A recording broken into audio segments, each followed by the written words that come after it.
a savoury cake. Yes. Using couscous. It's using couscous, but, you know, as we go, I'll show you, you can put whatever you like into this. But I've got couscous, some nice chives, lime, an egg, and some peppers, just using a jar of peppers. I'm glad we found something else to do with couscous, because, to be honest, I think it makes very good sort of glue. You're not a fan of Wallpaper couscous? paste. Well, I am in certain instances, but I think it does need so much added to it. I think it really takes on lots of flavours, though. So for the stock, I'm going to flavour it up with a little bit of lime. So you've got some vegetable stock in here. You know, straightforward cube and hot water.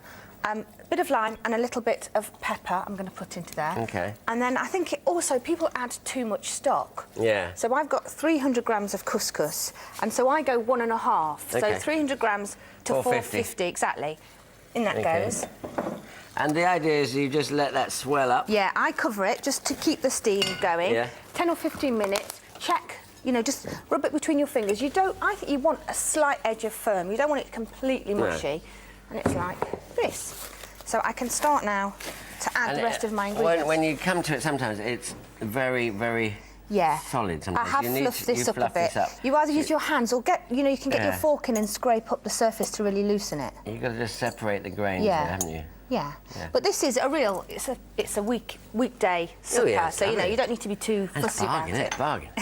Yeah, bargain. Now, Anthony, if you wouldn't mind doing my egg for me. Break your egg.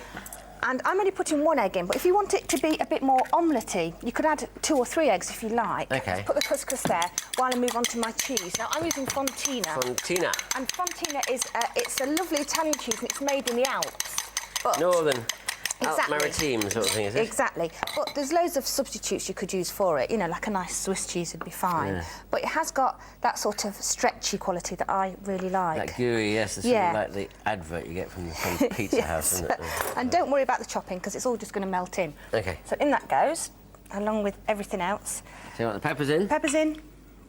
Thank you. You get the peppers. The chives and the egg. And the egg. Now, if you wouldn't mind, while I mix this, just putting a little splash of oil into my pan. For you, Silvana, your Worrall's an oyster. Thank you very much. Now, you do need... Open it, you're OK. Your oyster. You do need a non-stick pan, otherwise you're going to get into trouble. But a good non-stick pan, a bit of oil, preheat it, and then just try and make sure that all the grains have got a bit of egg, just to make sure they stick together. And then... So actually, I mean, that could be your playground, couldn't it? Because, I mean, you've got red peppers and cheese, but you could have See what's in your fridge, exactly. Anything, mushrooms, or whatever. some jars, like, you know, those nice antipasti mushrooms, things like that. Or the grilled veg you can get. Yeah. It goes. Or fry some leeks or whatever's kicking around, really. Now, the important bit is to, that's it, really bat it down. You can use a big spoon, or I quite like using a masher just to... because it's only the egg that's holding it together, so it can be a bit fragile, so the compacting is quite a crucial part. Crucial part, OK. I'm compacting really well. So I can imagine the kids enjoying a few peas just scattered on the surface. Peas would be lovely, spring onions. So that needs about 15 minutes, and then...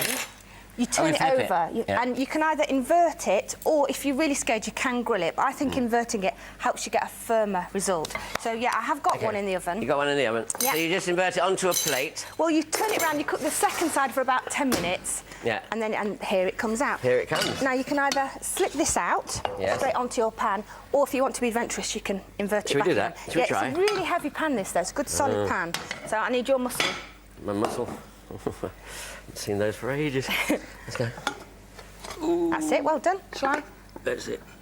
There we go. That's nice. That's nice. Look at that. So if you wouldn't mind slicing that up, and I'll stick a little bit of, just a bit of salad on the side. OK. Got some rocket. Is it holding together? Yep. It's looking grand. Good. Rocket and cherry tomatoes. Just really summer flavours coming out here. I'm ready for you. I'm ready. OK. There we go.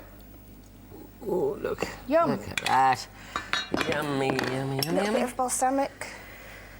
Easy. My goodness me, you know what? We're giving vegetarians so much pleasure nowadays. You know that? Yes. It's fantastic. People accuse us of being cruel to vegetarians. We're not. Nope. We love them. There you go.